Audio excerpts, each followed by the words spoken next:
Hello and welcome to Morning Brew on Politics Social. I am Graham Hughes, at least I was last time I looked. And I want to say a big shout out, a big hi to everyone in the chat. We've got Viper Scott in there saying, where the hell is Graham? I'm here now. Sorry it was a bit late getting started. There were just a few things that I needed to do around the house. Because at the moment I'm in Liverpool. I'm helping looking after my dad, who has very, very advanced dementia. And he needs like round the clock support.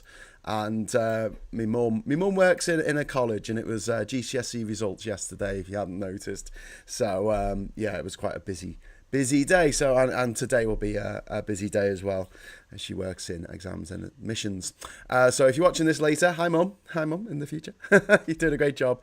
I hope I'm doing a good job of looking after dad while doing my show. A couple of things, because I realised a lot of this stuff that we do on here, obviously we're talking about the shit that's going down in the world, and it's not always great.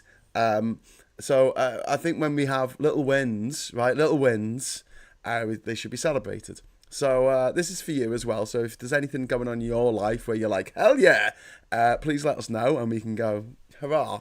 I think there should be a setup thing. Maybe when I get back to Durham, Monday morning we'll have a thing that comes up. It says hurrah for someone in the chat if there's something good that's happened. Good news. Be a good news bear. For me, this is my bit of good news. I was talking about this the other day, but it's finally arrived. This is the latest edition of the BFI's version of Hidden Fortress. It's a 4K version. It's got loads of extras in it, but the extra that I am particularly interested in, there you go, Hidden Fortress. This is Akira Kurosawa, 1961. This is the same guy who did Seven Samurai and Ran and Yojimbo and just loads of really cool films. And this is the booklet that comes in. This is off the original poster from the 60s. And in here, there's little articles about Three Baddest Men, The Hidden Fortress, etc. There's a bit by the director talking about The Hidden Fortress from an interview he did when he was alive. He's not, sadly, no longer with us. And then there is this article here called How Star Wars Conquered Cinema with the Help of the Hidden Fortress. And you probably can't see there, but the byline is me. It's Graham Hughes. Yeah, you can see that. Graham Hughes. So I wrote this essay. I wrote it years ago, before the sequel trilogy came out. And it's been included in the booklet. And it says at the end, Graham Hughes is a filmmaker, presenter, and political commentator from Liverpool. He was the first person to visit every country in the world without flying, and now hosts the YouTube channel Politics Social. So we get a mention in the official Hidden Fortress booklet. This is first pressing only, so if you do want a copy of Hidden Fortress, it's a great movie, big influence on Star Wars. You need to snap one of them up. I don't know if anyone uses DVDs anymore. The other bit of news that I've got for you is quite exciting as well. So I also write scripts, I also write movie scripts, and I've written quite a few over the years, and they're just basically sat in a drawer, virtual drawer. It's not like I printed them out and put them in a drawer. They've sat on my hard drives for a long time, and I've tinkered with them and rewrote them. And earlier this year, someone put me on to the Final Draft Big Break competition. So Final Draft is script writing software.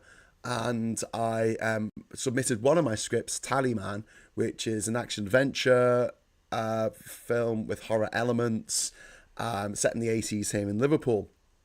And there are thousands and thousands of people apply to be part of this competition, and I've made it to the quarterfinals. I probably won't make it any further than that because I'm not that great a writer, but I mean, the fact that I got to the quarterfinals, so the final 50 is very, very exciting considering how many applications they must have made. Although I think if I win, I've got to go to New York for something, and I'm like, I don't really want to go to America at the moment. So I might swerve that one. But no, so two bits of sort of film related good news there. So I'm quite excited about that, and I need something to put a sort of firework under me to get writing again, because obviously I do a lot of talking. I used to do a lot of writing as well, as anyone who's actually bothered to read my entire blog from my journey to every country in the world will attest. My blog has 600,000 words in it, which is, I think that's about the size of the Old Testament. Like, am I exaggerating there? How many words in the Old Testament? Let's find out. How many words? Words in the Old Testament. It's where I'm completely wrong. There's 17 million. Oh, no, roughly 610,000 words. So yeah, my blog for my 4-year journey to every country in the world is about the same length as the Old Testament. if you bothered printing it out, please don't. Save the forest. So yeah, it's given me the kick up the arse I need to get writing again. So that's been quite exciting. So now we're going to talk about the bullshit going on in the news. just so we can have a bit of good news before we hit the bad news. I've got some bad news for you today. Jesus Christ, brace yourselves. But before we get into that, I just want to say a big hi to Viper Scott, to Alistair, to Lost Missionary, to K8 Nimbus, to One Angry Pagan, to Saz, and to L in the chat as well. Chris C is in there. I'm trying to find Martin Harrow is in there. Gallifreyan Wren, hi, how you doing? We've got Supermassive Wayne is in the chat saying it's just the way I'm sitting. I don't know what he's referring to, but I love it. So thank you for everyone who's given me congratulations in the chat.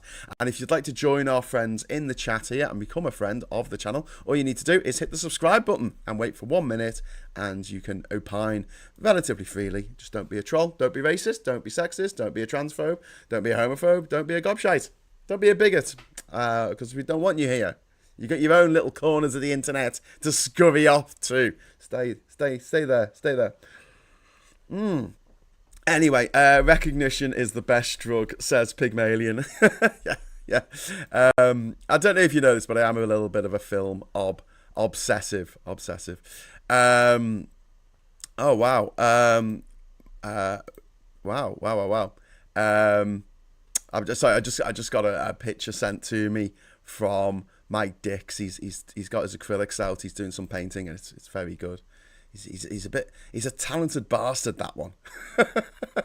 He's very talented. I'm glad he doesn't I'm glad he doesn't occupy the same sort of artist space as me, because I think I'll be a bit intimidated. It's all right. I can't paint and I can't really draw. And I definitely can't do cartoons in 3D space like what Mike can. Anyway, so yeah, what we're going to talk about today.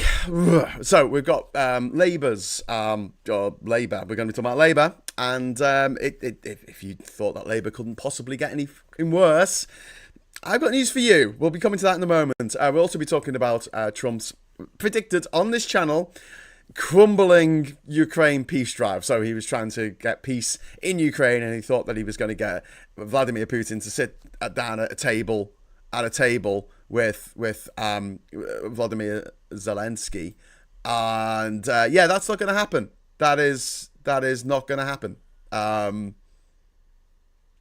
said as much, and I gave reasons why it wouldn't happen, and it's not happening. There's no ceasefire. There's no let up. There's no escape from the war. It's going on, and there's nothing Trump can do about it, because he's useless. He is about as much use as a marzipan fire guard. I was going to say something else then, but it's a bit too early for rudeness. So I want to talk about the shutdown also of Alligator Alcatraz, which is interesting. And also I want to talk about Thailand a little bit this morning as well, because they've got a really interesting law over there called what is it? A lèse-majesté law. What is it? It's this weird law that they have over there. It's called lèse-majesté. Majesty. It's got an accent on the E. It's French, because I guess it comes from French Indochina. I don't know, but whatever it is, it's a law saying that you can't make fun of or belittle or criticize in any way the leader of the state. And a lot of people have got in trouble with this, and some people have have been put away for decades for saying anything negative whatsoever about the royal family in Thailand, which we will be talking about in a moment. But first of all, seeing Graham has a type of writer block, no time chat, put forward any ideas for Graham to get back To go back writing, go on chat, fire away. Oh, thanks so much for that, Alistair. And thank you very much for the super chat, and thanks very much for the sentiment. One of the issues that I think that I have is that my old ways of managing my ADHD don't apply anymore, because it used to be that say in the evening I would just have an evening free, essentially, unless I was doing some editing or something, and it meant that I did have that time to write, but family life and responsibilities kind of take precedence, and I find it difficult. For instance, if I was to write for a few hours in the evening, and then, well, an hour, say, and then I've got to make dinner, and then I've got to clean up afterwards, and then go back to writing, I find that quite difficult. I think there's an ADHD thing. If you've got something in the future that you need to do, you find it difficult to get tasks done in the meantime, because you're like, well, I've got that thing at 5 o'clock. You have to start that thing at 5 o'clock. So there's a bit of a mindset in that. And, and to be honest with you, I've been quite demoralised for the last few years, because, me being a dickhead, I thought I'd come back from this journey from every country in the world, and there'll be a big novelty check from Guinness Book of Records, and that'll be all my debts paid, and I'll get a TV deal with the BBC. Hollywood will come calling, saying, "Hey, what an amazing adventure, dude! We want to turn this into a movie," because that's how they speak over there. But none of that happened. None of that. In fact, the opposite of that happened. The BBC didn't even show the TV show that I made them. So I think, yeah. And then there was a big knock that I took, and it was 10 years ago now. But I was up for doing a show for CBS in America. It was going to be 26 episodes. It was going to be called Around the World in 50 States. And it was me meeting immigrant communities, imagine this, in living in America. So I'd go to the Vietnamese community just outside Houston. I'd go to New Ulm in, I think, Minnesota, which is where it's little Germany, and people still wear lederhosen and have Oktoberfest and speak German, and go to all these different communities around America and stay with them and get to know the daily routine, stuff like that. It was an educational show, and I had the contract in my hands. And then it was pulled. It was pulled at the last minute by some higher up, and their worry was, because I have an accent, and they thought that the people on the show would have accents as well, because they'll be coming from other countries. Just 1 second. I've got to go and not answer the phone. Just one moment. It's to deal with this. I'll put the morning brew thing up.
Oh, sorry. God damn it. When I went to answer the phone, I pressed the mute button on the microphone, and I pressed it on the screen. And when I came back, I just turned it off on the screen. And so I could see the thing going up and down. Oh, no, I couldn't see the thing. Anyway, it doesn't matter. Muted. Thank you very much. Mic is off. Yeah, I've read it now. So, back to what I was saying. One Angry Pagan, thank you very much for the super chat to tell me I was muted. And Viper Scott, I was just saying, Alistair was just saying thank you very much to your super chat as well. So I'm going to have the super chat come up there. Might go back to bed.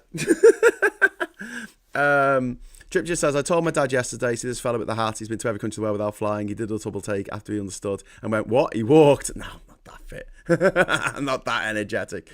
And I had read One Angry Pagan. I was reading your message, so I'll read it again now that you can actually hear me. I'm working on a series of books myself, magic stroke fantasy on a similar scale to Lord of the Rings, Tolkien, in world building, creating a world, peoples, fauna, language, etc. Problem I'm up against is my penchant for specific evolution and rabbit holes. And I made a joke about the difficulty when you're writing. There's two holes that you need to avoid. One is rabbit holes and the other is plot holes. So try not to get too distracted. Loads of messages saying I'm muted, so I'm back now. Hello. The perks of live broadcasting. Yeah. I should have a monitor in my ear, really, but then I can sort of hear an echo in my ear, and I find it discombobulating. Right, should we get on with the news? I've been yakking now, well, on and off for about 15 minutes, so let's go on with the news. So, Graham Stringer is a Labour MP. He's also a gobshite called Graham. That does happen. And Graham Stringer is the first Labour MP to publicly demand that we withdraw from the European Court of Human Rights, or the European Commission of Human Rights. He frames this as illegal migration, which isn't a thing. No one is illegal. Citing absurd tribunal examples such as chicken nuggets and NHS treatment, which things that have come out of tribunals involving immigrants, involving asylum seekers, and reasons for them to stay in the country, I assume. It's quite important for us as Brits to have human rights. And here's the thing, right? When Labour lose the next election, because after this, I'm just like, oh, fuck it. Like, they don't stand a chance. They set their stall out thinking they were going to be up against the Tories, and the Tories are floundering in the wilderness and will do for years to come. And so there wouldn't be much competition in the next election. So Labour thought they could get away with shit. They can't. They can't get away with absolutely anything at the moment because Refuck are snapping at their heels, and Refuck are going to do really well because Refuck are a bunch of idiots who just tell people what they want to hear, and idiots love that kind of shit. So Labour pulls. So here's the timeline. Labour pulls us out of the European Court of Human Rights, and then Farage gets in as Prime Minister, and then there's no protection whatsoever for any of the minorities that Farage hates. Now Farage is a fucking Nazi. National Front, Nigel Farage. There's a connection there. He used to sing Hitler Youth songs in his youth. When he was campaigning to get people to leave the EU, he unveiled a poster on the day that Joe Cox was murdered by one of his followers, screaming Britain first. He unveiled a poster that said breaking point and had a line of people with brown faces who are apparently coming into Britain. Now, if you want to tell me that's not racist, all right, mate. You know, I don't have to listen to you, seriously. If you here's evidence, and you're like, no, that doesn't count somehow. I'm going to get you on a technicality. It doesn't work that way. Thank you very much to Mr. TSK27 for the £2 super chat. That's very kind of you. What have we got? Stringer was my MP, but no more. Returned to our ward to Salford. He denies dyslexia exists. He's also a Brexit supporter. What a piece of shit.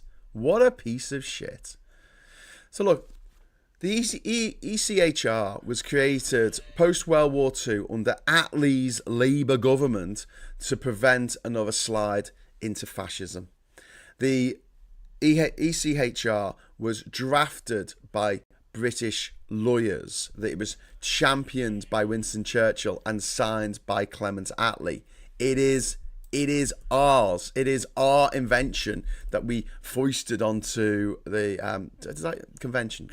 The European Convention of on Human Rights was an idea that was foisted by Britain onto the rest of our continent. And Graham Stringer has done this thing. I think people did this about Thatcher as well, didn't they? When they talked about the single market and the fact that she championed the single market or the common market, and they said, "Oh no, they didn't mean it for us." Or when Winston Churchill talked about the United States of Europe, and they said, "Oh, we didn't mean Britain was going to be part of it." Yes, he fucking did. And Stringer said, Attlee didn't mean for the European Convention on Human Rights to mean it for Britain, right? He didn't mean it for Britain. This is bullshit. It's nonsense. It was always intended to apply universally, including here, because we are part of Europe and we like having human rights. Leaving would strip away protections from ordinary people for privacy, family life, free expression, not just migrants. And then if free fuck get in, they will be free to do what the fuck they like because we don't have a written constitution. And yes, people will argue, well, they're not part of the European Convention on Human Rights in Canada or in Australia or in Japan, and they have functioning democracies. Well, first of all, Japan has the same people in charge since forever. But aside from that, they have written constitutions, baby. We don't. We don't have a written constitution. Okay, it's really easy to change the British Constitution. All you need is a simple majority in Parliament and you can change the British Constitution. Okay, so we kind of need something a little bit higher than that to ensure that any laws that Nigel Farage brings in is legal in terms of human rights that we have enjoyed for hundreds of years. Some of which we've enjoyed for hundreds of years. Some of them we've enjoyed for just a few years, but they want to take them away from us as well. Because don't forget, Farage is a tyrannical multi-millionaire piece of shit who wants to make your life a misery while feathering his own nest. And none of this will affect him because he can afford the best lawyers. He can afford the best doctors. He can afford a private security firm to look after him 24/7. You can't afford that for your mum in the world that he wants to create. One Angry Pagan, thank you very much for the £5 super chat. It's very kind of you. The Blue Labour faction need to do one. Socially conservative voters are holding back progress because they can't accept social evolution. The whole Blue Labour thing just blows my fucking mind. Like, what is the point? Like, if people want to vote for evil policies that are mean and cruel and unkind, there's a bunch of parties they can vote for. They can vote for the Tories. They can vote for refuck. You know, why is Labour trying to chase those votes? Why is Labour trying to chase the votes of people who wouldn't piss on you if you're on fire? When there's a lot of us who, you know, want to help out and want a better world and want to do something about the catastrophic effects that we're having on the environment. We want to do something about the catastrophic effects the billionaires are having on the social fabric of this country. Have a pint of milk on me, Essex rates. Oh, thanks so much for the super chat. £2 super chat. That's an expensive pint of milk. It's about 70p here.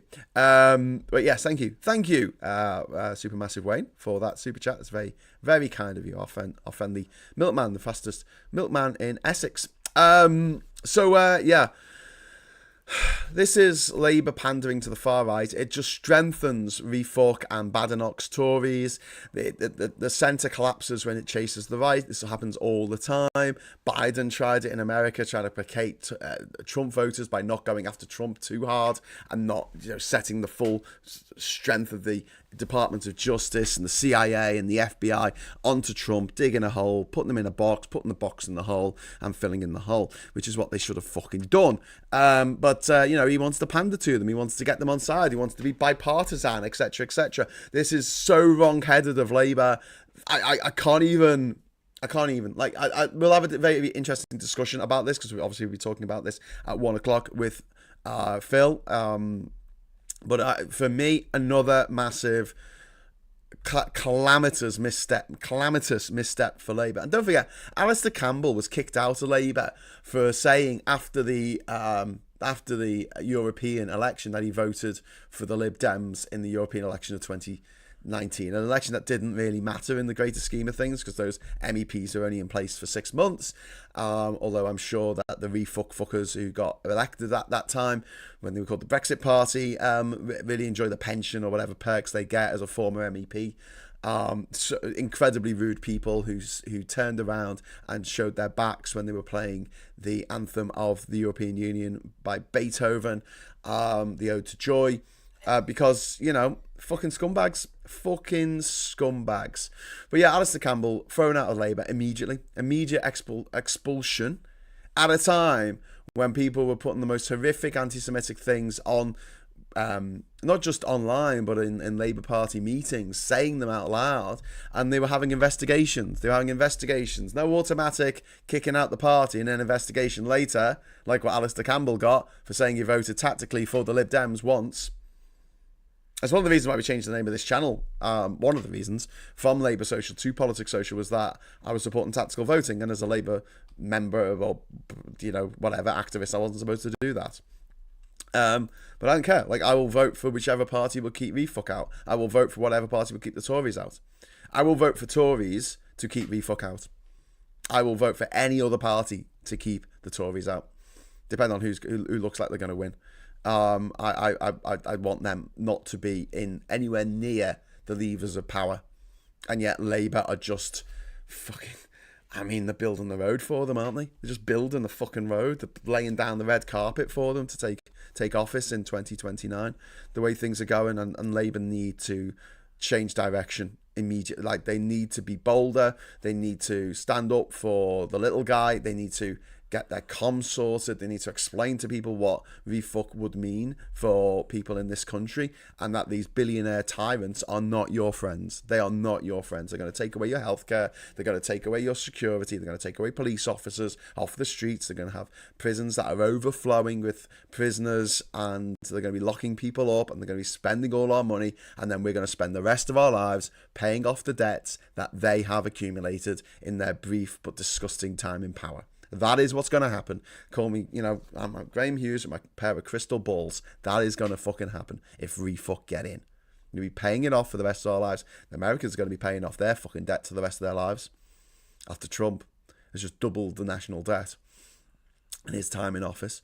Miss Paula Thomas. Oh, wow. £10 super chat. That's very good. The full name of the European Convention on Human Rights and Fundamental Freedoms. Sorry to be pedantic, but I'm fond of the fundamental freedoms part. So it's the ECHRFF.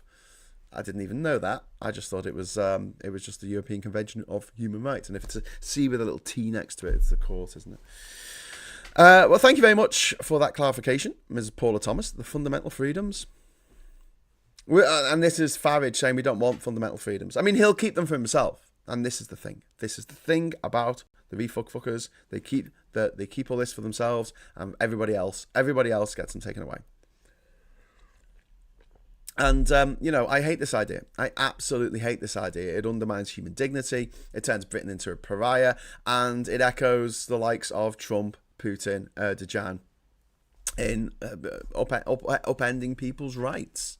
Their rights to live, their rights to get married, their rights to live a life of relative peace unencumbered by the governmental overreach. The HCTHR is the court. Yeah, it's like little T after the C. Yeah. Sorry I'm late. What's the topic, please? We were talking, Ivan. About this dickhead in Labour. There's a few of them, isn't there? Called Graham Stringer, who is the first Labour MP to publicly demand withdrawal from the European Convention of Human Rights. So we're just talking about what a fucking stupid thing that is to do. So now we're going to talk a little bit about Trump. So if you want to piss off for a few minutes and then come back, but you're very welcome to do so if you don't want to hear me talk about Trump.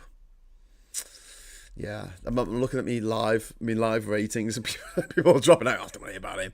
But yeah, it's been 1 week since the Alaska handshake with Putin. It's been a week. It's been a long week. Russia is still bombing the ever-living shit out of Ukraine.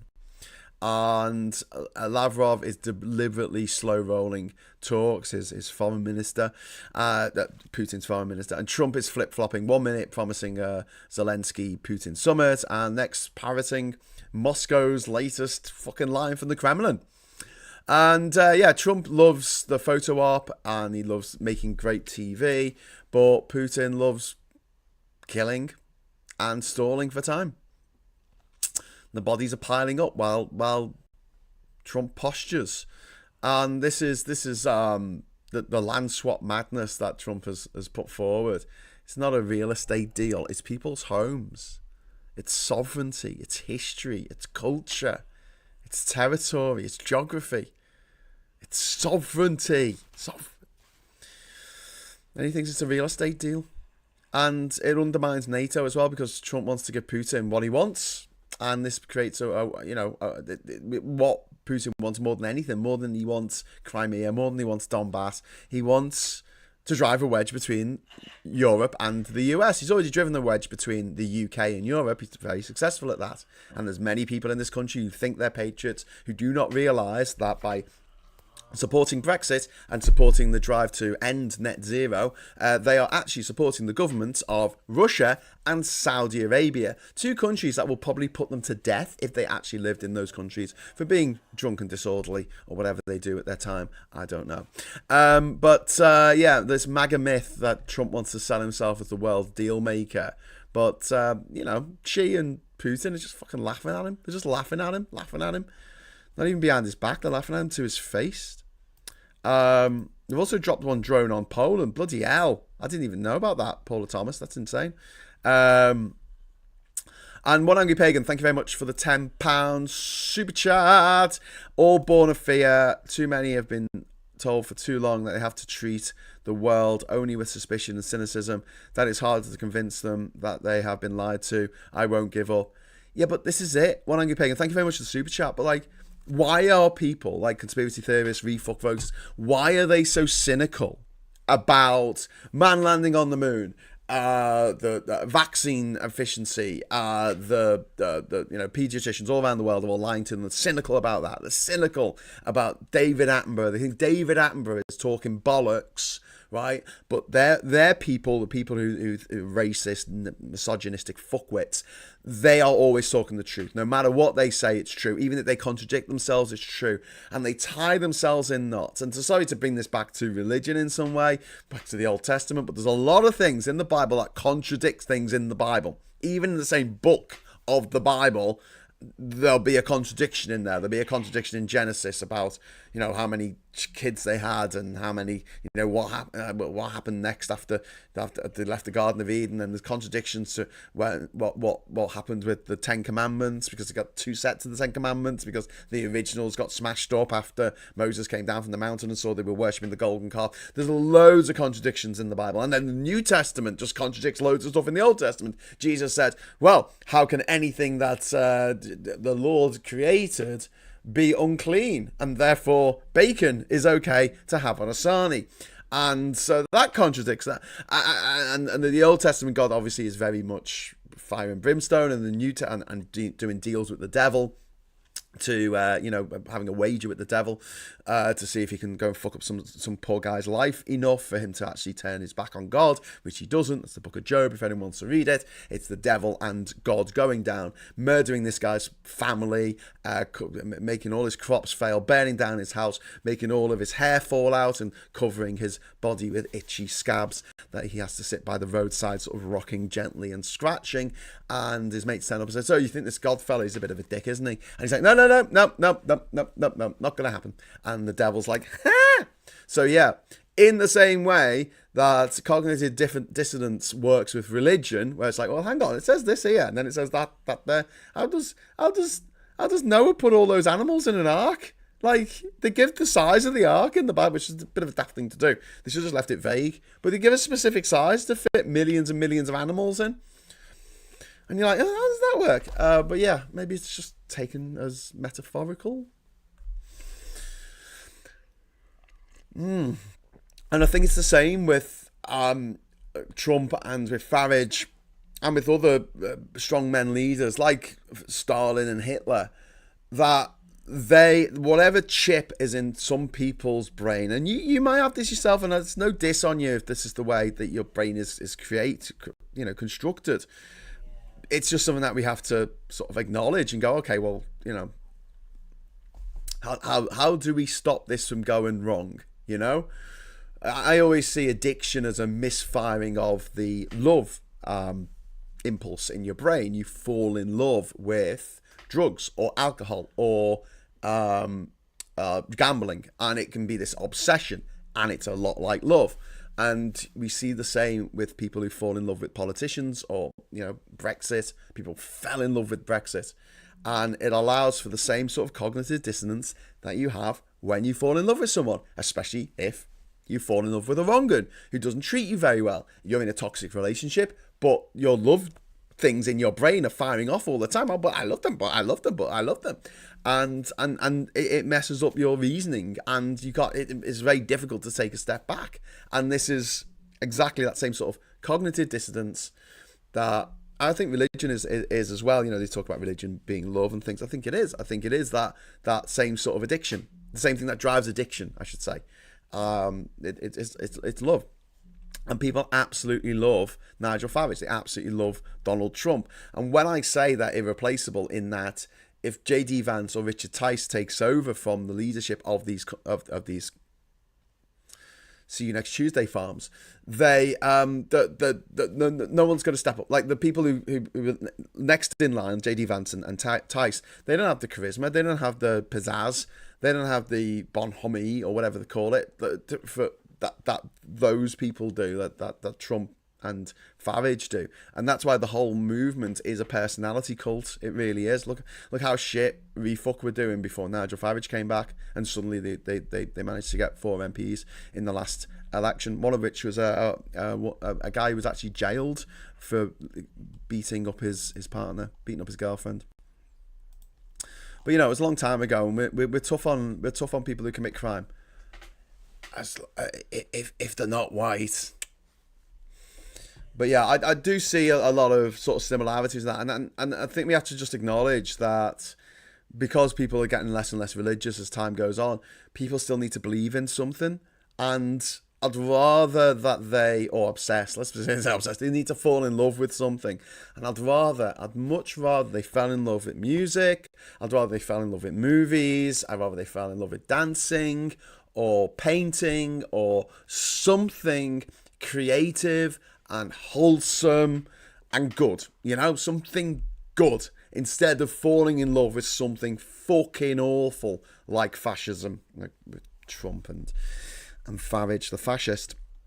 Viper Scott, thank you very much for the £10 super chat. To be honest, I'm glad you changed the name. I am left, but not a Labour supporter for a Scottish reason, but I like your takes on things. I wish this community wished I got to see this earlier than I did.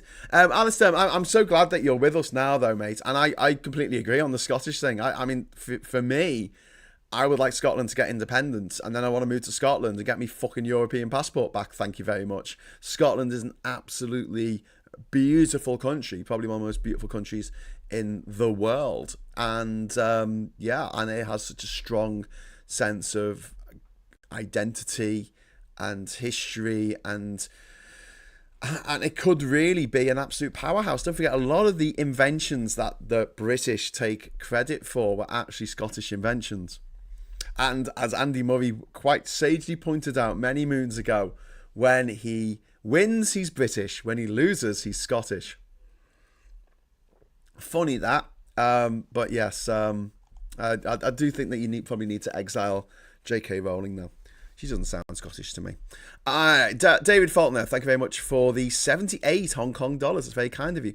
To answer your question yesterday, I'm in Nha Trang and then Attlee in the Central Highlands. Next week, the tropical village of Hoi An, just south of Da Nang, but still prioritising watching your show. Oh, thank you very much, David. That's really nice that you're tuning in from Vietnam. That is awesome. I think I've been to Hoi An back in the day. That was many moons ago. I first went to Vietnam in 2002. So that would have been, 23 years ago. Jesus Christ. And I went back during my journey to every country. I spent a couple of days there in 2010. I went to the Chu Chi tunnels. Was it the Chu Chu tunnels? No, the Chu Chi tunnels, which was fun. a bit grim, but fun nonetheless. Hoots Poppin says if you can capture people's emotions, logic and reason leaves the chat. Yeah, and it's all about getting people to fall in love with your idea or your concept or your idea, your extended universe. Now, people can fall out of love, but it usually takes a bit of time. But one thing that Trump and Farage do really, really well is he makes people feel good about themselves. And I ask you, is anyone watching this who's still like madly thinking Labour's doing a great job? Because I tell you what Labour don't do for me. They don't make me feel good about myself. They really don't. They make me feel bad that I voted for them, to be honest with you. I mean, I don't mind the fact that I voted for Mary Foy. You all right, Dad? Sorry, my dad's having a bit of a cough. He's all right. Mary Foy is a fantastic MP for Durham, so I'm glad that I voted for her. But what Labour have done over the last year or so has really, really upset people that I know and love. And I feel like ashamed that I promoted them and that obviously we need to get rid of the Tories, but they're not making me feel good. Whereas Trump voters feel great about themselves, even though they're petty-minded little racists, and the same with the fuckers. Nigel Farage makes people feel good about themselves. And what did Labour do for the first few months of power? They went around going, everything's awful. They didn't make anyone feel good. They didn't make anyone feel refreshed. I went to the Labour Party conference last year. It was like a fucking wake. It was like a wake. Seriously, it wasn't as much fun as a wake, actually. It was like someone had just died. Like, there was just none of the sort of jubilance that we had the year before when it looked like, the Tory party was circling the drain and Labour had the next election in the bag.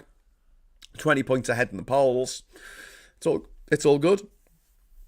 But yeah, when you fall in love with someone, it's generally because they make you feel good. That's why narcissists do so well in relationships at the start of relationships, because they will heap praise and love and affection or whatever, onto someone quite cynically. But it makes them feel good and makes you feel good, makes you feel like you're the only person in the world, makes you feel like you've achieved something, etc. And it's all connected in human psychology. And this is why we need to look at, I feel like we need to point this out and then go, Labour, what are you doing? You're not making people feel good. You're making people feel bad. And I don't see that in 2 years' time or 3 years' time, when things have got better gradually. And this is the thing. It's not going to be a switch. And people notice when it's a switch. When you haven't seen your mates for ages and then you go and see them and their kids have grown, like you haven't seen them for 2 years and their kids have grown a foot, right? It's a marked difference. So you're like, bloody hell, you've grown. Whereas for the parents, you don't really notice it because you're with the kids all the time. So it's just incremental. It's just like, Whereas if you have that sort of shock of like, oh my God, this has suddenly opened up to me. This is, this door has opened and I can go through it now. Hurrah. Rather than just, continuing a journey and things change very slowly, that evolution. People just don't notice it as much. You just don't. And so Labour need to open doors for people so they can like see something new and go, wow, this is amazing. This is awesome. This is so much better. And it's like, and then they say, turn around and go, this is down to you. This is down to your support. This is down to what, we're going to give you what you want. And Labour are fucking awful at it. Like there's a part of me that can't quite grasp how shit Labour is. Not just like at everything. They're shit at PR. They're shit at comms. Their policies aren't that great. Like that, and they think, oh, we got to get some money. We need some more money. What should we do? Should we go after the billionaires? No, let's go after the disabled people. What do you say to that? What do you say? It's just fucking crazy. One Angry Peng says, you lost me on the Christian stuff, lol. They are so cynical because they have been told to be for so long. Also, zeitgeists of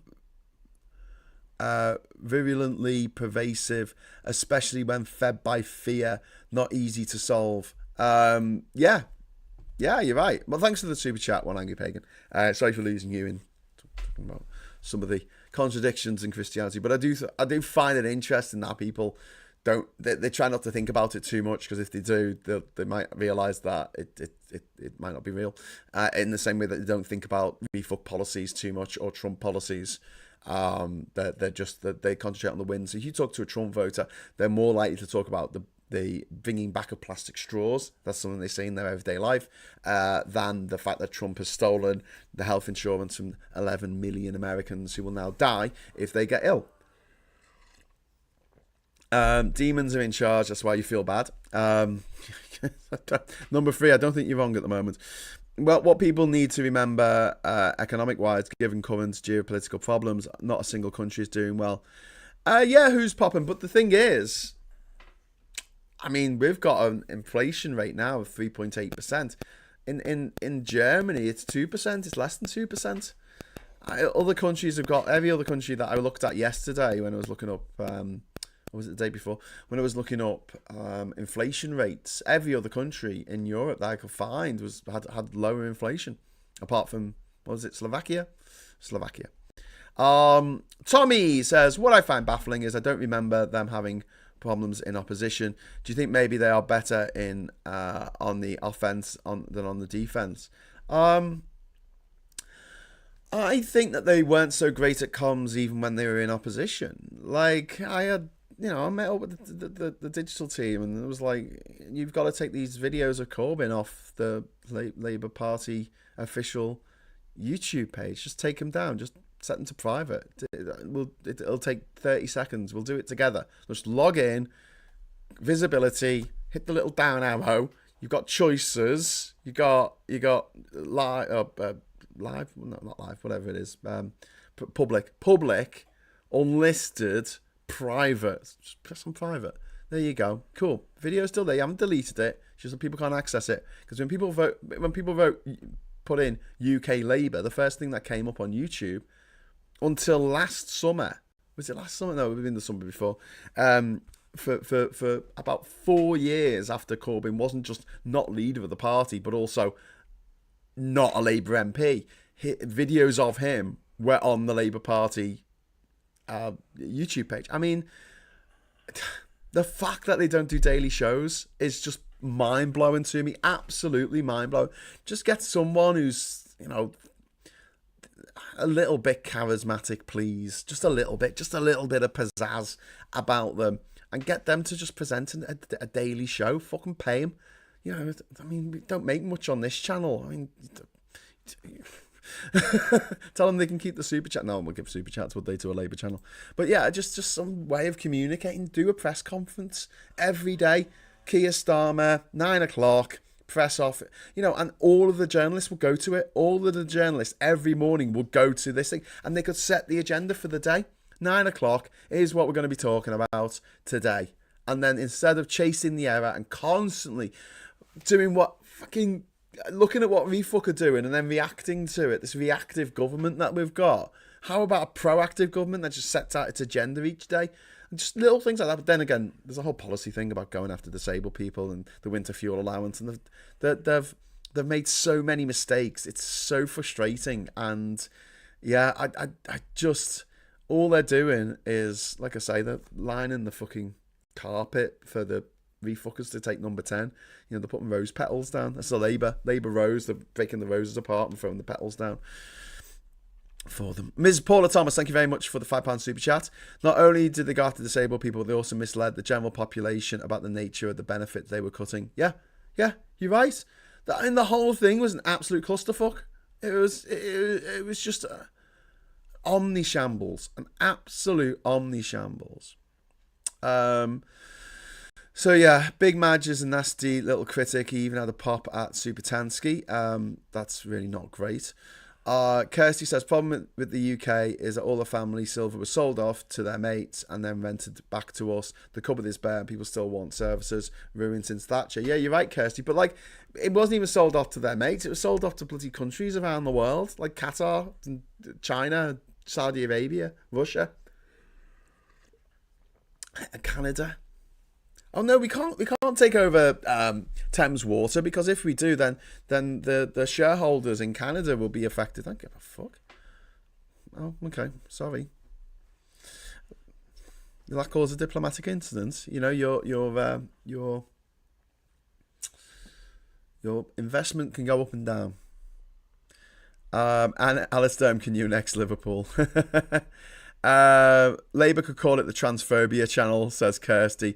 Get JKR as a presenter with her cigar. Yeah. She's just fucking vile. She is just fucking vile. JK Rowling. I really hope that this new Harry Potter show, is a massive flop. I hope that it is such a flop that Warner Brothers just don't touch the property ever again. And Christy says, okay, my brother's born in the UK government can find 9.5 million to fund free tech for pensioners, but nothing for those children who don't have access to tech. Yeah. Well, pensioners have got to be looked after because they vote.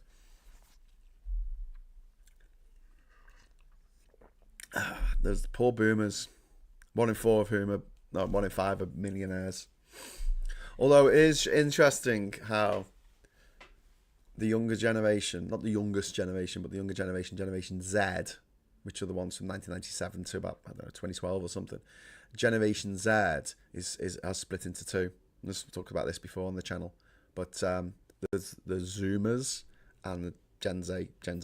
So and generally speaking, not always, obviously, but a lot of the people who were trapped with their parents during lockdown have been radicalized by the far right on the internet, by the likes of that horrible little human cannibal fuck, what's his name, the American guy, the wrestling guy with the neck, the big fat neck. What's the fat neck guy called? Bald fat neck guy, fat neck, whatever. He looks like fucking the guy with 2 hooks, Meat Hook. He looks like Meat Hook from The Secret of Monkey Island. He's Joe Rogan, and that horrible man who said about the remember that guy who made the joke about the island of trash, and it was Puerto Rico. Comedy. All those fuckers. Sorry, I've lost the thread of what I was talking about. But yes, yeah, they're all bastards. There you go. I'm sorry this offends older viewers, but pensioners need to take a back seat and the next generation needs to take the driving seats. Yes, but like I say about the younger generation, they fell down these rabbit holes during the pandemic, listening to podcasts and stuff like that, and from right wingers and Andrew Tate. And now as a result of that, there's a lot of young people who hold the views of not their parents' generation, but their grandparents' generation, which is just scary and horrific, because up to this point, people seem to be getting more and more progressive. Millennials in particular get more progressive as they get older, whereas Generation X and the boomers obviously got more and more conservative as they got older. And millennials kind of buck that trend, partly because we've just gone to and fro from one crisis to the next. Anyway, Diz, I don't know, he just mentioned an idea for a book he wanted to write, says Billy. Is that me? I want to write a book. Don't forget Ben Shapiro. Oh God, Ben Shapiro. And Jordan Peterson. Define Jordan. Define Peterson. He sounds like Kermit the Frog. Hello, I'm Jordan Peterson. Define this room. Oh, I'm not talking about the guy who believes in dragons. They all believe in dragons. They're all fucking nutters. Anyway, so let's just talk about something good that's happened. A little bit of good things that happened.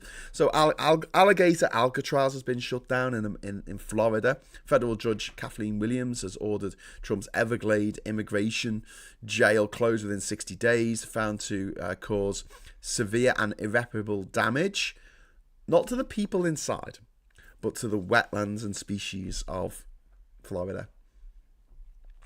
The conditions inside are harsh, abusive, and there's hundreds of people being held who have no criminal record whatsoever.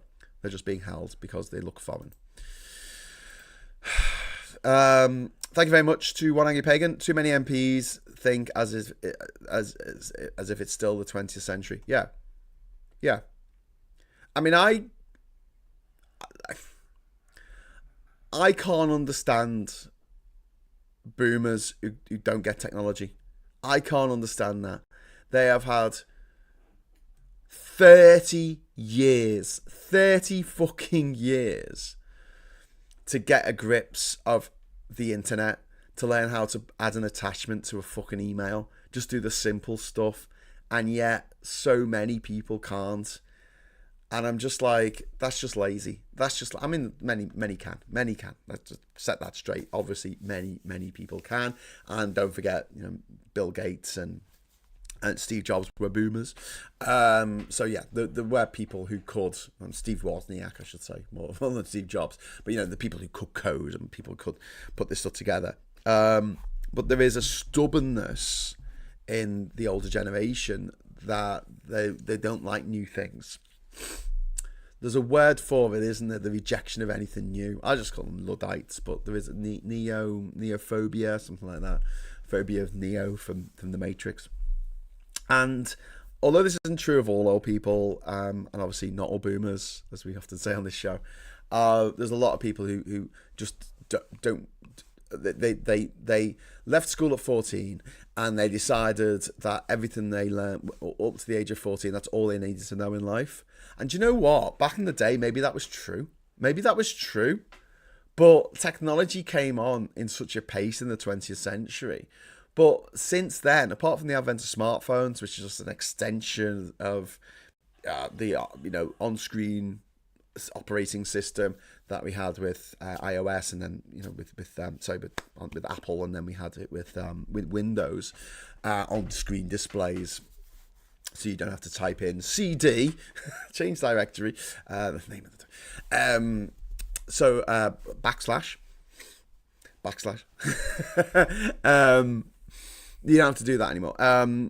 But yeah, it's an extension of the on-screen display. You press on the icon and things happen. Okay. But yeah, the way that kids pick this stuff up, it's like it's instantaneous. Kids will pick up a phone and know how to use it straight away. It's like they find it just easy. Like, it's easy to navigate, and it is. I mean, phones are pretty user friendly, especially if you've ever picked one up and played with it for a few minutes. Anyway, the reason why I'm talking about this is because it just blows my mind that we have now MPs who are in their 40s, so they're older millennials, Generation Xers in their 50s, who are just as shit, who are just have no idea about technology. They just don't understand how it works still to this day. And I'm just like, oh, come on. This isn't, it's not rocket science. There was this really funny story, interesting, heartwarming story, I don't know what you want to call it, but there were kids in Ethiopia who were given tablets to play with. They were like 4 or 5 years old. They couldn't read or write. And they managed to hack these tablets to access things that they wanted to access, like video games and stuff. They managed to hack the tablets, just working together, sussing it out. I mean, come on, like, it's just, I guess, time and inclination. But yeah, it horrifies me, the misunderstanding of tech with all MPs, to be honest with you, but particularly with Labour, especially with this younger crop of MPs that we have now, for them still not to be able to sort out a webcam, to be able to do a decent, web seminar thing. None of them can do live streaming. None of them know how to do live streaming. I don't think any of them could do live streaming, even if they wanted to. It's a bit dispiriting. They're living in the 20th century, and the way that they go about their politics is living in the 20th century.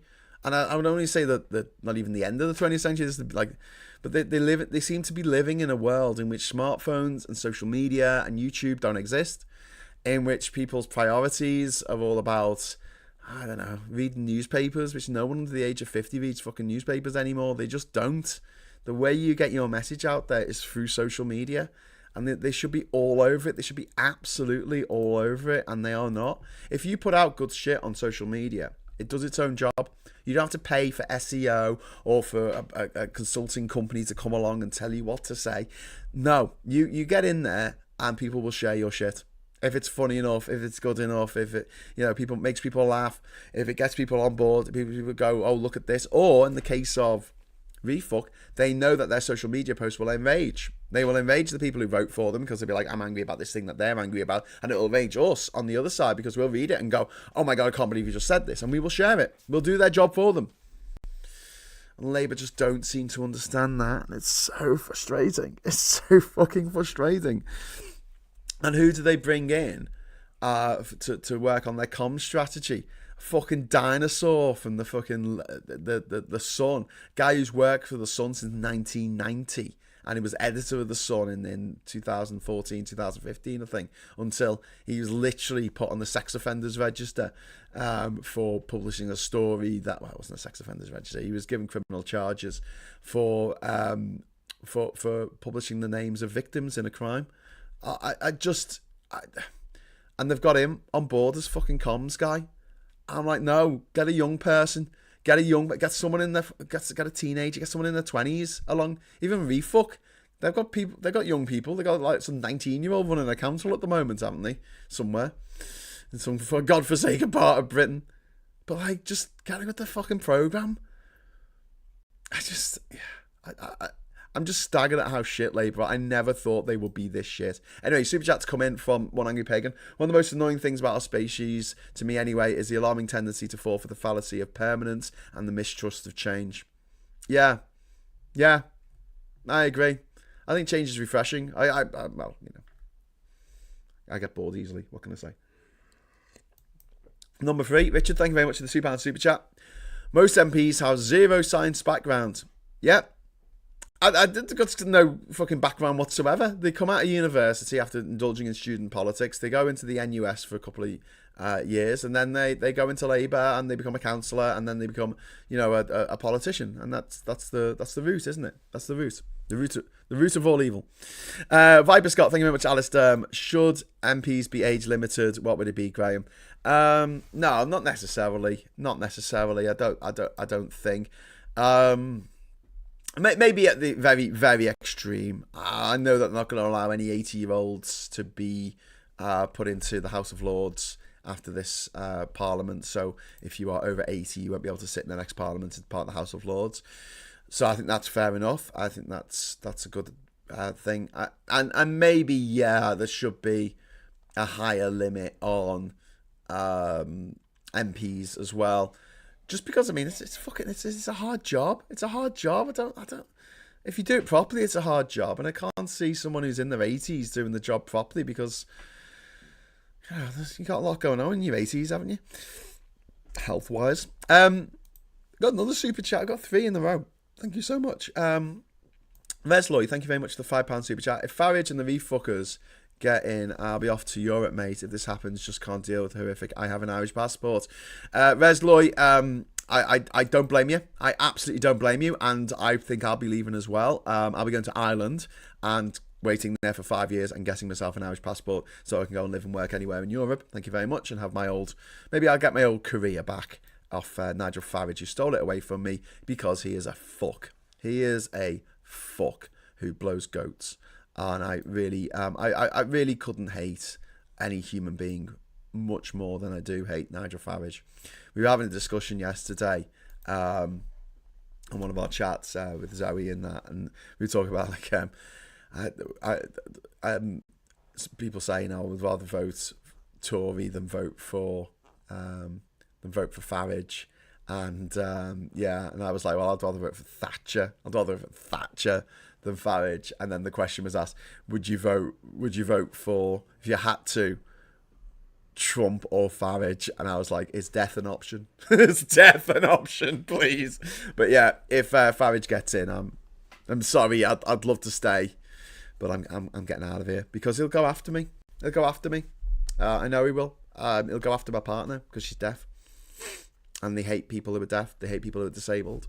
They hate people who are different colours. They hate people who are other than white. They hate people who are from different social classes. They hate people who they just hate. They're just an ugly hate machine. Kirsty, thank you so much for the £5 super chat. The Westminster Parliament is like a museum. It's like our voting system, unfit for the modern world. The whole lot needs reforming. Couldn't agree with you more. I think that the Parliament building is a beautiful fucking building. I think it's absolutely stunning, and it's a cultural. It's an absolute landmark, and I think it should be a museum of democracy, a museum of democracy. And not just our democracy, but democracy all over the world, and have it as this thing that's set up to celebrate democracy. And I think that our actual parliament should be here in Liverpool, because this is the only major city that you can get to without flying from any part of the United Kingdom, because there's a ferry from here to from Dublin to here. So let's say it's the only city you can get to from all 4 constituent parts of the United Kingdom on one form of transport. That's not flying. You can get a train direct from, anywhere in the country to Liverpool pretty easily, and you can get down from Scotland. There's a train that runs from Edinburgh to Liverpool, Glasgow to Liverpool, and then if you're coming across, I mean, people will, some fuckers will fly, won't they, like Farage, but the normal MPs can get the ferry from Belfast over to Birkenhead here in Liverpool. And so one form of public transport you can get all the way to Liverpool. That's why I think that should be where the Parliament building is for the United Kingdom. And the upper house should be a House of Britain, which gives equal weight to each of the 4 constituent parts of the UK, and it has to be a majority. It has to be at least 3 out of the 4 agreeing on something when it comes to matters that pertain to the entire nation. That's what I think, because I hate the fact that, and I think that Alistair is quite right in this attitude. I hate the fact that Scotland was dragged out of the European Union against its express will. I mean, the percentage was like 60% of people saying they wanted to stay in the EU. If 52% is a landslide, I mean, what's 60%? It's a tsunami. Ivan, thank you very much for the £5 super chat. Ivan's back. Thank you. Hello, Ivan. I don't do gens. It's too much for me to absorb. It was better when we just referred to ages. Just my opinion. But I do think it's useful in a way that you can see certain patterns emerge in certain age groupings, and because those age groupings change every year because people get a year older, I do think that it's useful to have a label to say, okay, this is the generation that was born these dates, this date. Ms. Paula Thomas, thank you very much for the £5 super chat. I'm 70 in 4 days. Understand the technology. I even own and use a 3D printer. Come on, it's not hard. Yes, thank you very much for the super chat. And you know how to give super chats as well.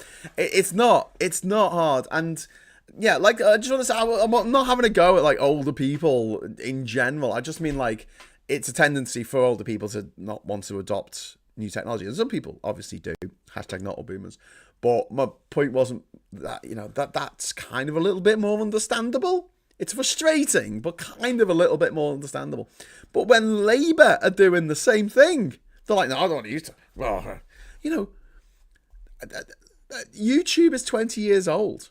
It's 20 years. I've had this channel. If you look at the date that this channel was started on YouTube, it was September 2006. That's 19 years ago. 19 years I've had this fucking channel.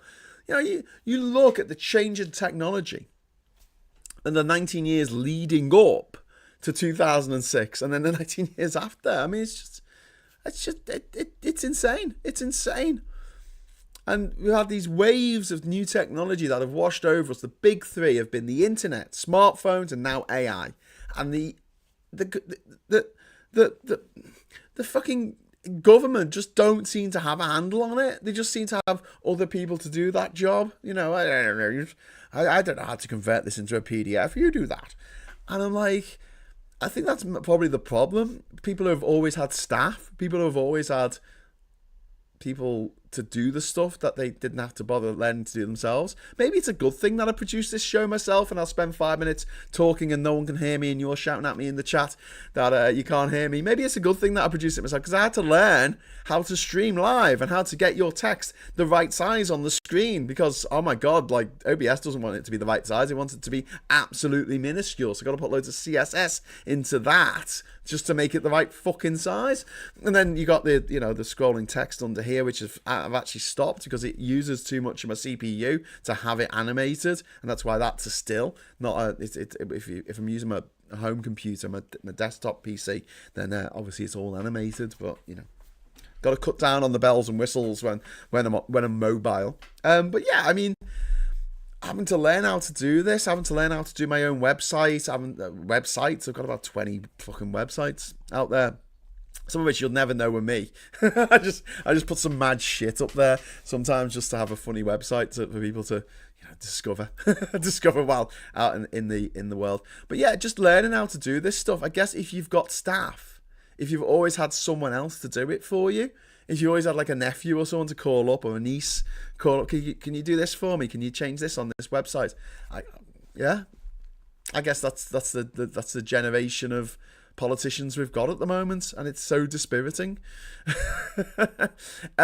Sea famine confirmed in Gaza, says Mr. Tisk 27. I was going to come to this because it's actually mentioned on the front page. I think it's mentioned on the front pages of the news papers.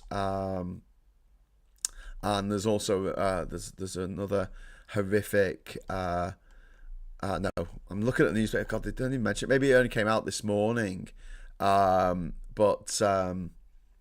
is a story about this 83% of Gaza war dead being civilians. We'll come to this in a moment, but 83% of the war dead being civilians. Oh, that's just what Hamas is saying. That's Hamas propaganda. Oh, no, that's just the UN. They work for Hamas. That's just Hamas propaganda. No, this is an Israeli figure. This is a figure from Israel. 83% of those slaughtered violently by the IDF, civilians. And that's what they're saying. The percentage is probably higher than that, but that's what the Israelis are saying. Thanks very much for the super chat, Mr. Tist 27. Yes, it has been confirmed as a famine by the UN in Gaza, and it's yet another man-made famine. I guess all famines are man-made, but this is particularly grotesque man-made famine that the Israeli Defense Forces and the Israeli government are perpetrating on the people of Gaza. Viper Scott, thank you very much, Alistair, for the £5 super chat. Graham, Northern England voted no for Parliament. I think that was a big mistake. You could have used devolved power to help Northern England out. Yeah, but then we voted no for the alternative vote system in 2011. That was the big concession that the Tories made to the Lib Dems, because the Lib Dems wanted to have an AV system of voting. They're not the alternative vote. What is it? It's numbered voting. Oh God, what's the term for it? That's the term. Okay, it's when you put 1, 2, 3 instead of an X, right? So you vote for more than one party in order of preferential voting. Thank you, preferential. They were going to bring in preferential voting in the UK, and we had a referendum, and it was really badly publicised, and we didn't know where Labour stood on the matter, as we often don't. And it wasn't successful. It wasn't successful, and we decided to stake with the first past the post, put an X in the box nonsense that we have now, which is shit, which is really, really shit. And I'll always remember, I was in Australia at the time in the 2011 referendum. I was in Australia, and I remember watching a news report, and the presenter was a very smart, smarmy, Sydney cider. I think they were a Sydney cider because they talk through their nose. Like, generally speaking, if an Australian talks through their nose, they're from Sydney. And it just came across as quite like sneering and condescending because she was reporting from Britain, in which we had this preferential voting referendum, and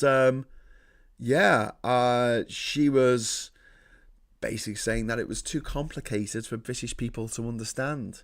This system that we've had in Australia for something like 50 years is too complicated for those Brits. Yeah, they couldn't get their heads around it, and I'm like, oh God, how embarrassing! How embarrassing!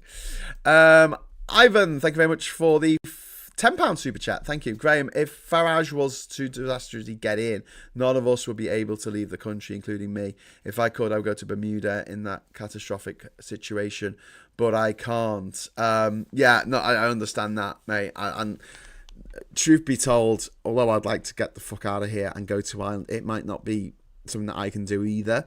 I can physically do it, but obviously I've got family here in the UK, and I can't abandon them. So yeah, I think that a lot of us would be trapped here under a Farage regime, and it's why it's so dangerous, and why we having to do the fight against Farage. Where the fuck are Labour? Where the fuck are Labour? I'm sorry, I'm so sick and tired of people making excuses for them. They have just been absolutely awful on every fucking level. And I guess we'll be discussing this later when I'm on with my friend Phil, when we're on the agenda later today. So I'm going to head over to the Peppers. Oh no, I'm not actually, because I've got a sorry, I went down because I was looking at more of these. Let's make that a bit smaller so you can fit them both on. Before we go on to this, we got a super chat from One Angry Pagan. £10 super chat. Everyone's been very generous this morning. Thank you so much. Maybe I should start every show with some good news rather than just depress you all and go, oh my God, it's so bad. But at least some of us are, kicking up a fuss about it. One Angry Pagan says, when I was at high school, one of the classes we did and got qualifications for was ECDL, European Computer Driving License. Generation X and Boomers should have to do that as well as an adult qualification they could get. Yeah. And the European Computer Driving License, I mean, it's pretty straightforward. My mum's passed it. Yeah. Brilliant. Bring it on. But yeah, it is really, really important to be across technology. And the reason why Trump won, and the reason why the Brexiters won in 2016 is they took advantage of technology. They took advantage of the zeitgeist, the latest thing. In Trump's case, it was podcasts. It was podcasts with that bowling ball head man, the Rogan shit for brains fuckface twat, with the fat neck man, and his little comedy thing. It's comedy, apparently. I've never heard him tell a joke, but apparently he's a comedian. He reminds me of, was it Les Dennis was on Extras? Was it Les Dennis? Was it? And Ricky Gervais says to him, "You a comedian?" He's like, "Yeah." He goes, "How come I've never heard you tell a joke?" And I just thought, oh God, that's so true. That's so true. How do these people make it? How do they make it?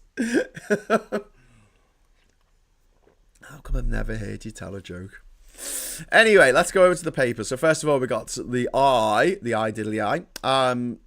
Boys narrow GCSE gender gap as education leaders warn of resit crisis, because lots of people are going to have to resit their GCSEs because so many people failed them this time round. Starmer faces growing unrest over record asylum claims. Labour MPs and seats targeted by refuck. Call for crackdown. Just make safe routes. Make safe and legal routes. Here you go. Labour, I'll give you this for free while we're looking at this stupid advert. Go away, advert. I'll give you this for free, mate. Asylum processing centre in Calais. Deal with the French that you can take anyone coming across on the boat back and take them to the processing centre in Calais. In the processing centre, if they've already been processed in any European country and they've been rejected for asylum in that country, that's an automatic rejection for the UK. That'll speed things up. And the 100,000 or so asylum seekers who are here in the UK at the moment, waiting for their cases to be heard, let them work. It was Tony Blair in 2002 who brought in this new rule that asylum seekers couldn't work. And that was to discourage people coming over here to work for a few years while their asylum claim was processed, and then getting kicked out, but they've got that money that they had earned in those few years. Fuck it. I don't care. Let them fucking work. Because otherwise they're just costing the taxpayer loads of money and being put up in hotels that can be targeted. Okay? Let them work. Let them work. There you go. Sorted it for you, mate. There you go. Nice and easy. Sorted your fucking headache for you. I don't know why they don't listen to me. But they've got advisors. Viper, chat. Graham, you stay safe and well. Have a good day wherever you are. Heading to mod another channel in 5. So here's a goodbye from me. Okay, see you later. Alistair, thank you so much for the super chats and for modding this channel. We're going to be wrapping up here in a few moments as well. So do not worry. Oh, there's a cat. I just saw a black cat. Hello, black cat. We used to have a black cat here. Unfortunately, it was a long time ago and he's not with us anymore. Anyway, so I'll go back over to the papers. This is about Hodor. Hodor was in Strictly Come Dancing, but he's not going to be in Strictly now because of health reasons, so he's left.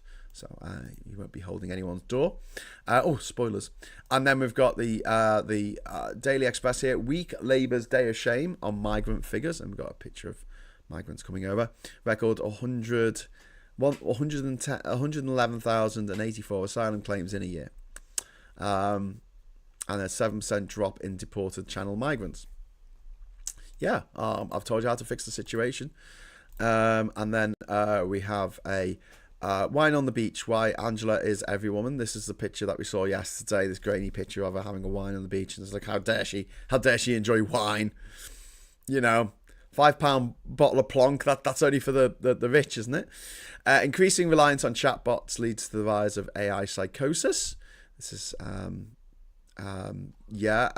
this is the health crisis that we're facing because of AI.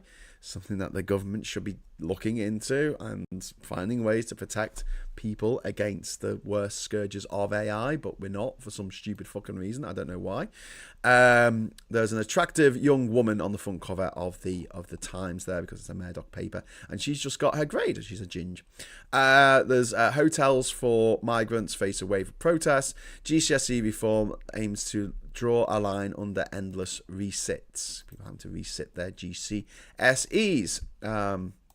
The other newspapers haven't gone mad on the whole putting attractive young people on the front of their newspapers, getting their A-level GCSE results. It's usually an annual ritual, isn't it? Maybe they moved away from it a little bit because they thought that, quite rightly, it's a little bit, exploitative. Just saying. Benedict Cumberbatch and Olivia Colman are in a show together in the film, which is based on, I guess, The War of the Roses, but they're just calling it The Roses, which makes no sense. The fact that it was called The War of the Roses is because there was an actual historical event called The War of the Roses. And so it made sense that there was a couple called, their surname was Rose, and therefore it was the War of the Roses because they got divorced and they got really acrimonious and he pissed on the fish and stuff like that. It was the third part of the Romancing the Stone trilogy because it had Kathleen Turner and Michael Douglas and Danny DeVito in it. Bit of a strange turn for the series to take, but there you go. But yeah, they've remade it and they've called it The Roses, which... Yeah, the old title was a fucking brilliant title for a movie because it's clever. It's a clever title because it's not about the historical War of the Roses. It's about two people whose surname is Rose, I think, having a... I think if their surname wasn't Rose, that was a mistake. They should have definitely done that. But they're having a war because they're getting divorced and it turns very acrimonious. But yeah, I've seen a few clips from this new film that's come out with Benedict Cumberbatch and Olivia Colman, and it is quite funny. Like, the clips I've seen are quite funny. Revealed 83... they're in like marriage counselling and they've got to say something nice about each other, and the nice thing that she says about Benedict Cumberbatch is that he has arms. It's funny. Yeah. Anyway, revealed 83% of Gaza war dead are civilians, as we talked about earlier. Israeli data suggests. Israeli data. So it's probably higher than that. That is absolutely horrific. That is horrifying. They're the levels of civilian deaths that you normally only see in an actual civil war. This is not a civil war. This is one state invading, bombing, occupying another state. Unbelievable. Unfucking-believable. And they still think they're the good guys. You know? They still think they're the good guys. Moscow deals blow to Ukraine peace talks. Saw that coming a mile away. Refugee groups face far-right threats, which they absolutely do. There was a story going around on social media that a nursing home near me in West Derby here in Liverpool, just down the road, was housing asylum seekers, which absolutely wasn't true. And kudos to the Liverpool City Council, who put out a thing on social media saying this is not true. Immigrants are welcome here, and there are no asylum seekers being housed in this facility. It's an old age people's home. And so I don't know if the flag shaggers turned up. One of my mates from around here was going to go along yesterday to shout at them and call them knobheads. But yeah, the flag shaggers were going to turn up and start protesting against a nursing home that doesn't have any migrants in it. You know, so they can just go and terrorise the elderly patients inside, or the elderly residents, not patients, residents. Absolutely bloody bonkers. Right, all-time high for asylum claims is the front cover of the Daily Mail. If my computer wouldn't freeze, what is even happening right now? Why is this taking time to think about it? What is even happening? What is going on? Why are you thinking about this? Just do it. Oh my God, it's embarrassing. There you go. Daily Mail. It got confused. I think my computer just didn't want to show the Daily Mail, which is, you know, fair enough. Oh no, don't press open. Oh no, I've gone to the wrong thing. No, go. Oh, fuck off. Octopart. She's freed after 377 days in jail for tweeting about the Southport attack, the inside story of Lucy Connolly's prison torment. Now, she didn't just tweet about the Southport attack. She tweeted that people should burn down buildings with children in. She encouraged people to burn down buildings with children in, or just people. Let's just say people. Burn down buildings with people in. Daily fucking Mail. It wasn't for an innocent tweet. She was just commenting on something, you know, like she was giving a little review to the latest season of Emily in Paris. Oh, I didn't think it was as good as the last one. Oh, that's it. Off to jail for you. No, she was promoting violence. She was saying that she wanted a group of men to go out, and possibly women, and go out and murder people. That's what she was doing. So fuck off, Daily Mail, you Rothermere-owned piece of shite fucking rag. Anyway, so moving on. All-time high for asylum claims. 111,000 migrants joined queue under Starmer. Which isn't that far off what it was under the Tories, but whatever. And then Church's golden boy who became a sex predator. This is about this is the top of the above the masthead there. That's about this guy who ran like a Christian rave thing in the 1980s and 90s, who turned out to be a rapist. Or at least a sexual predator. I don't know if he's been done for rape yet, but he's been charged with it. I know he's facing charges. We got a picture of the woman from the family, the nan, I guess, the nan who's not really the nan because she's the step nan. We got the step nan from the family here. Picture of her. She's wearing a hat. That's very important. It's taking up most of the page there at the front of the Telegraph. A woman wears hat. Not that we're obsessed. Like a bunch of fucking weirdos. Britain facing an autumn of discontent. Walkout by tube staff over pay and terms, followed by GPs, nurses, and resident doctors. We shall see. English and Maths GCSE results could be scrapped. Oh, sorry, resits. I'm going to have to resit reading that because I messed it up. Sorry. And, yeah, and 23.1% percentage of people who retook their English GCSE. famine formally declared in Gaza City's catastrophic condition. So yes, actually, the story about the famine is covered. I didn't spot this when I was just running through the papers off screen a moment ago. A famine is to be declared in Gaza City for the first time today by the international body responsible for monitoring world hunger. This is the UN-backed Integrated Food Security phase classifications. They have some strange names in the UN, don't they? So yeah, horrific conditions for people living in Gaza. And meanwhile, in this country, we're arresting people for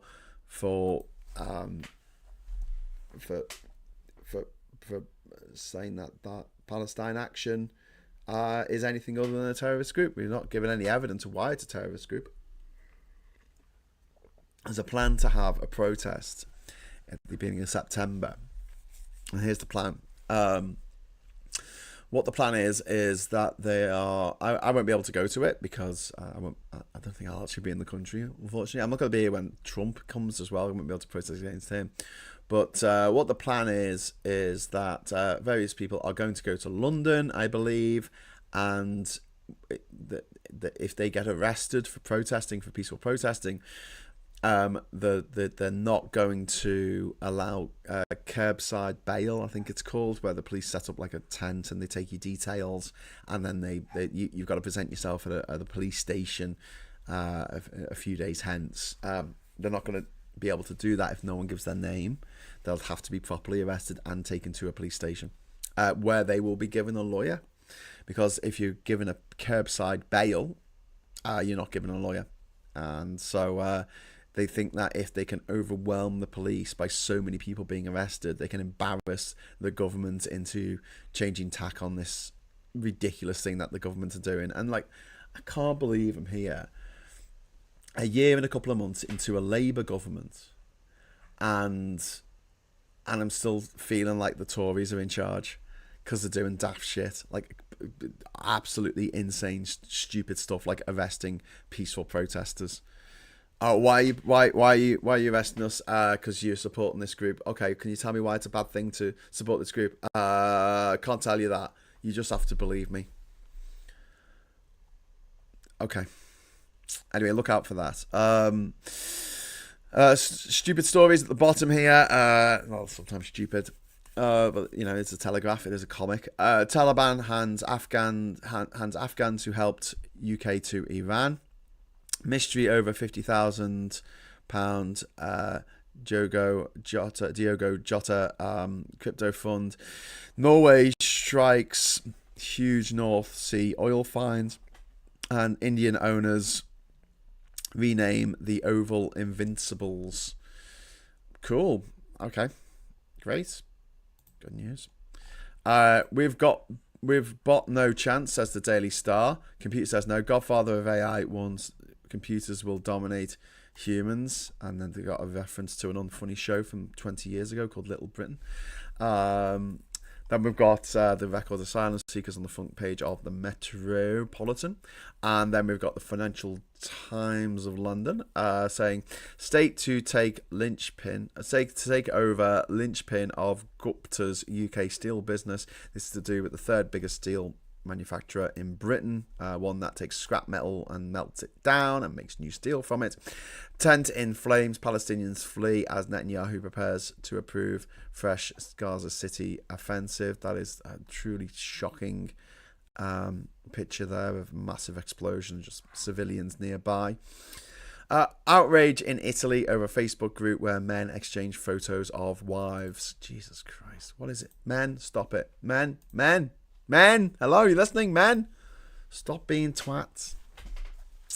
Where are you heading later this year, buddy? Asks Tommy. So, not even later this year. Next month, I've been invited by my good friends who they invited me over to Canada last December when I was doing the Mystery Brew. It was because good friends of mine. It was one of my friends. It was his 60th birthday, and his husband invited me over to be a surprise to come to the party, and because he had followed my adventures around the world, and we'd actually done like some work together and stuff, but we'd never actually met in real life. And then where they live is very, very close to where the Toronto International Film Festival is, and they know how much into film I am. And yeah, they got in touch with me a few months ago and said, would you like to come to Canada to come to the International Film Festival? We're members of the whatever group it is, and we can get preferential tickets for you. And I was like, I would fucking love to, mate. So yeah, they're flying me over.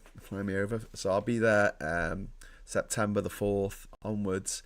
And since I'm going to be that side of the pond, I'm going to take the opportunity to go to the island for a week and a half to shove up the defences against the ever growing tide, ever rising tides that we have, especially in coming into autumn and winter.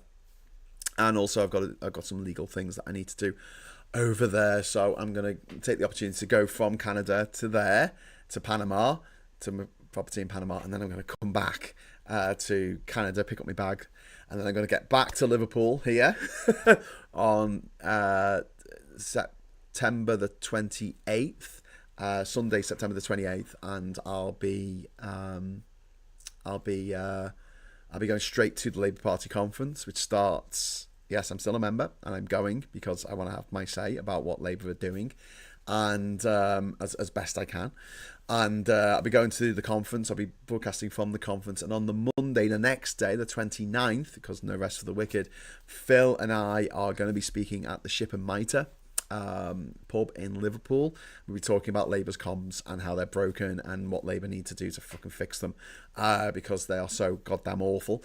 If you want to come along to that, there's only going to be 75 places for that, for the live show, so it's going to be live broadcast as well. So if you want to just watch online, you can, but please, I really love it if you could make it along, and yeah, come listen to what we've got to say. And yeah, One Angry Pagan, thank you very much for the £10 super chat. It's very, very kind of you. Something to make you smile. I showed my youngest bro and his mates Queen at Live Aid yesterday. When it got to the AO bit, they all automatically responded, Freddie still controlling audiences, lol. Love it. Love a bit of Freddie. And Ivan, thank you very much for the £5 super chat. Graham, they trespassed on our RAF base and vandalised our military and national security infrastructure and equipment. Yes. And so they should be done for vandalism. There is something else, but they won't tell us what it is. There's something that apparently Palestine Action have done or were planning to do that puts them down as a terrorist group, but they're not telling us what that is. And don't forget, there've been protests in the past where people have gone into army bases. There's one where women scaled the fences and went into army bases to disrupt things and lay down on the tarmac and stuff. I mean, you know, it happens. But yeah, the people who did that should be put in jail, or, you know, maybe not even put in jail, but, you know, charged, made to pay for what they've done and whatever. Yeah, absolutely. But terrorism? I'm not so sure. But yeah, I wish they would explain it to me, because I don't understand it. Whoa. So where are we? Always handy when a random trip facilitates a visit to one's private island, says Nick Chat. Yeah, Nick. Oh, yes, it does. So yeah, I'll be broadcasting from the island. So what'll happen is I'll still be doing the shows, but they won't be morning shows anymore. So I'll do Mystery Brew, and I'll probably do Island Brew again, just because the time difference over there. So I don't fancy the idea of getting up at like 4 in the morning to compensate for the time difference and doing a show. So yeah, maybe we'll get Mike might want to do a couple of shows while I'm away. Can we just have a little bit of love for Mike Dix? Be careful how you say that. He was fucking brilliant. He was brilliant. He was so good at this. Like, and he's just so calm and measured, and he just had this beautiful velvety voice. I could listen to him for hours. I thought he did just such a great show on Politics Social here when he took over doing the morning brews. Amazing stuff. And I'm looking forward to a new show that we're working on together called Debunked. which should be coming out pretty soon, which will feature me and Mike, but not as you know us. Not as you know us. Tommy says, I don't think there's anything else. The government is clearly embarrassed that happened and now coming ridiculously hard on anyone who remotely supports them. I mean, the person who let it fucking happen, they haven't gone to jail, have they? The person who let them on the base.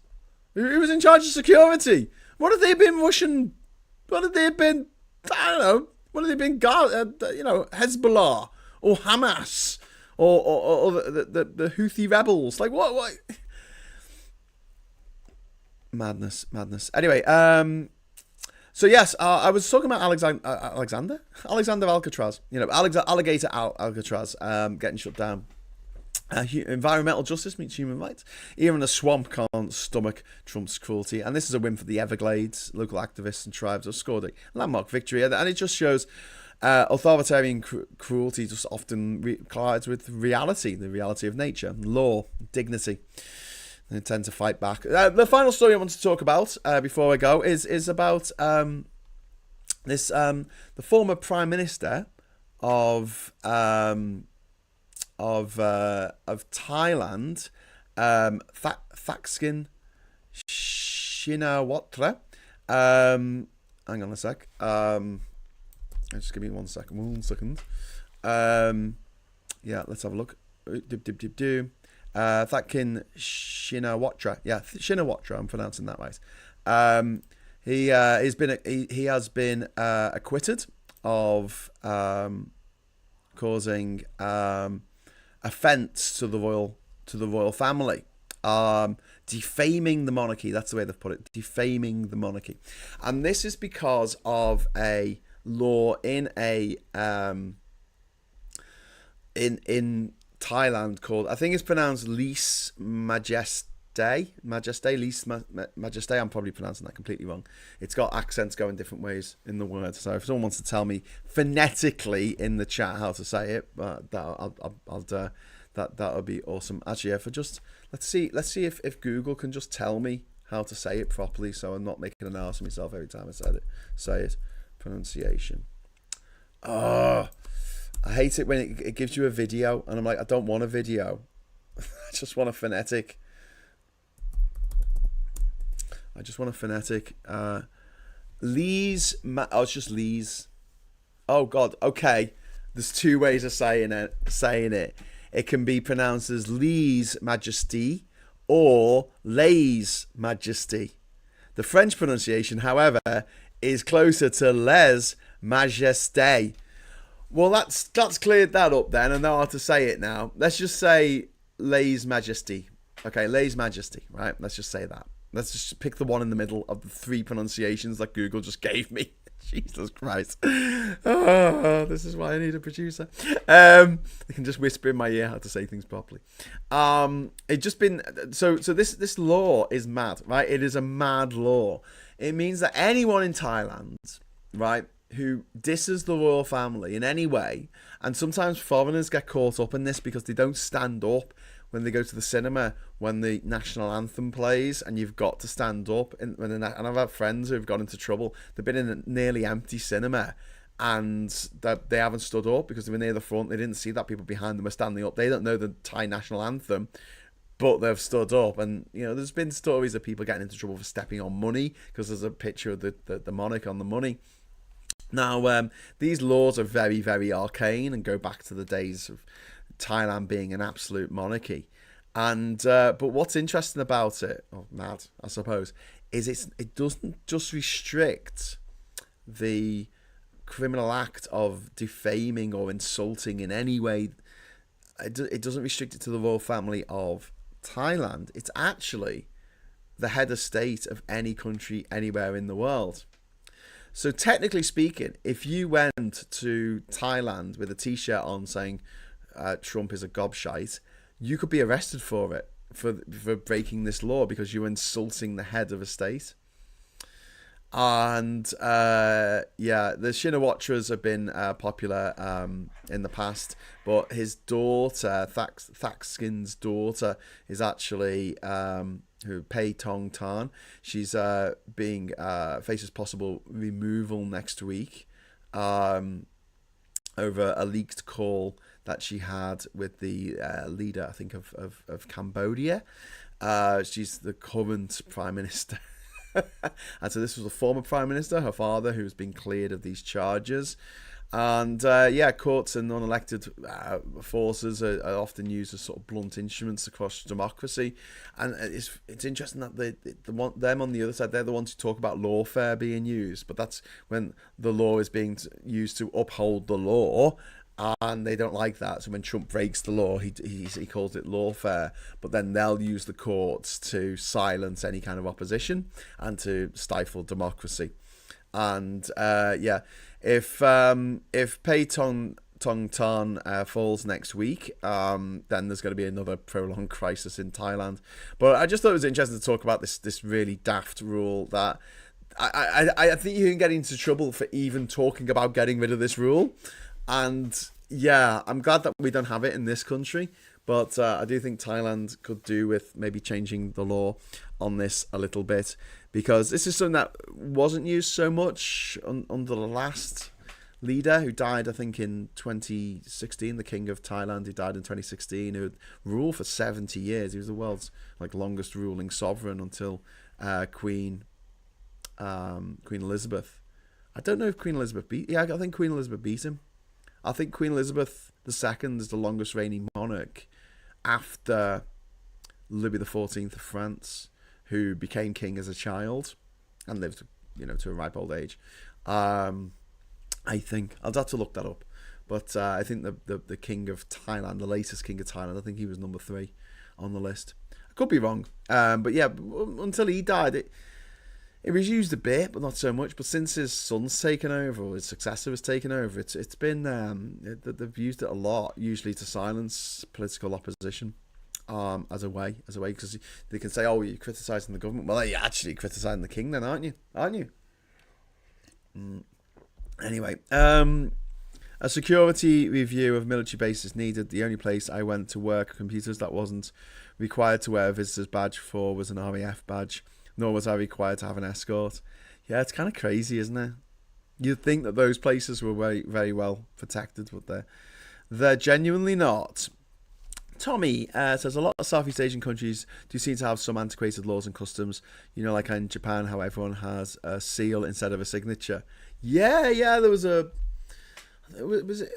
was it CNN? Someone did a story about that. Did a video story about the fact that or was it the BBC? They were talking about how the bureaucracy in Japan just hasn't become digitized at all, and they still rely on these stamps, these physical stamps. And as someone who's traveled a lot, I mean, people love their stamps. I had this idea that when these people who work on the borders of countries, stamping people in and out, whenever it was a country that was a country that no one's really heard of, perhaps. I used to get a lot of stamps. I get a stamp for entry. I get a stamp for quarantine. I'll get a stamp for customs. Look, they'll fill up my page full of stamps, and they were so precious about them. And I often imagine that they probably, sometimes the wife had to sleep on the couch while I cuddled up next to the precious stamps at night. They keep me warm. They keep me warm at night. But yeah, a weird obsession with stamps. Anyway, Japan's got a weird obsession with stamps as well. And really great movies like The Hidden Fortress, recently released in 4K by the BFI. Well worth getting your hands on a copy of that. It's got a really good essay in it, in the booklet. Yeah, that's right. Louis XIV was first, and Elizabeth the second was the second. Elizabeth II was the second. Is the second. I don't think anyone's going to beat her now. And it's too late, isn't it? Not in my lifetime, anyway. Ms. Paula Thomas, a security view. Oh, I read that one. And, read that. I don't doubt it, but the orange one is easily distracted. So I think Alcatraz is kept out of the limelight for that reason. Got his alligator version in Florida instead. Oh, yeah, he said he wanted to reopen Alcatraz for some reason, even though it's got no fucking toilets. Okay, so I will love you and leave you now. I'll be back at 1 o'clock with Phil Morehouse for more... debate and action, and I'll be talking about this Labour politician's Graham Stringer twat who's said that he wants us to leave the fucking European Convention of Human Rights and Freedoms, and just what the actual WTF, and how mad it is that Labour are just trying to ape what Farage is doing and think that's going to bring people over. I might be wrong. Maybe it'll work, but I doubt it. Okay, so until then, thank you so much for watching. Thanks for the super chats. You've been really kind this morning. Thank you so much for everyone who's chipped in. Really, really appreciate it. Like I said, we're back at 1 o'clock. Give us a like on the way out. And until next time, I'll say thanks for watching. Hello, good evening, welcome, and goodbye.